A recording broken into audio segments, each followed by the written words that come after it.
കൈമുറിച്ചു മാറ്റിയ കുട്ടിയുടെ രക്ഷിതാക്കൾ മുഖ്യമന്ത്രിക്കും ആരോഗ്യമന്ത്രിക്കും നിവേദനം നൽകി. തിരുവനന്തപുരത്ത് നേരിട്ടെത്തിയാണ് നിവേദനം കൈമാറിയത്. പല്ലശ്ശന സ്വദേശിയായ പെൺകുട്ടിയുടെ കൈമുറിച്ചു മാറ്റിയ സംഭവത്തിൽ നഷ്ടപരിഹാരവും ധനസഹായവും ആവശ്യപ്പെട്ട് കുട്ടിയുടെ രക്ഷിതാക്കൾ മുഖ്യമന്ത്രിയെ തിരുവനന്തപുരത്തെത്തി നേരിട്ട് സന്ദർശിക്കാൻ ശ്രമിച്ചെങ്കിലും അദ്ദേഹം സ്ഥലത്തുണ്ടായിരുന്നില്ല. PA പ്രദീപ് കുമാർ നിവേദനം ഏറ്റുവാങ്ങി.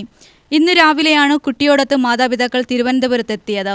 മുഖ്യമന്ത്രിയുടെ ഓഫീസിലെത്തിയെങ്കിലും നേരിൽ കാണാൻ കഴിഞ്ഞില്ലെന്ന് കുട്ടിയുടെ പിതാവ് വിനോദ് പറഞ്ഞു. ആരോഗ്യമന്ത്രി വീണ ജോർജിന്റെ ഓഫീസിലുമെത്തി നിവേദനം കൈമാറി.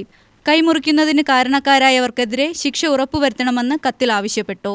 മകൾക്ക് ആവശ്യമായ വിദഗ്ധ ചികിത്സയും വിദ്യാഭ്യാസവും ഉറപ്പുവരുത്തുന്നതിനോടൊപ്പം ഭാവി ജീവിതം സുരക്ഷിതമാക്കാൻ ഉതകുന്ന സർക്കാർ സഹായങ്ങൾ ലഭ്യമാക്കണമെന്നും മതിയായ നഷ്ടപരിഹാരം നൽകണമെന്നുമാണ് നിവേദനത്തിൽ ആവശ്യപ്പെട്ടിരിക്കുന്നത്. പെൺകുട്ടിയുടെ അമ്മ പ്രസീതയാണ് മുഖ്യമന്ത്രിക്കും ആരോഗ്യമന്ത്രിക്കും അപേക്ഷ നൽകിയത്. നേരത്തെ കുട്ടിയുടെ പിതാവിനെ കണ്ട K. ബാബു MLA പ്രതിമാസം 4000 രൂപ നൽകുമെന്ന് അറിയിച്ചിരുന്നു. മുൻപ് മുഖ്യമന്ത്രിയുടെ ദുരിതാശ്വാസ നിധിയിൽ നിന്ന് 2 ലക്ഷം രൂപയും സഹായം അനുവദിച്ചിരുന്നു. കുട്ടിക്ക് കൃത്രിമ കൈവയ്ക്കുന്നതിനായി പ്രതിപക്ഷ നേതാവ് 10 ലക്ഷം രൂപ അനുവദിച്ചിരുന്നു. 2024 സെപ്റ്റംബർ 24-നാണ് കുട്ടിയുടെ കൈക്ക് വീണ് പരിക്കേറ്റതും തുടർന്ന് ജില്ലാ ആശുപത്രിയിൽ ചികിത്സാ പിഴവ് സംഭവിച്ച് കോഴിക്കോട് മെഡിക്കൽ കോളേജിൽ കൈമുറിച്ചു മാറ്റിയതും. UTV news, Palakkad.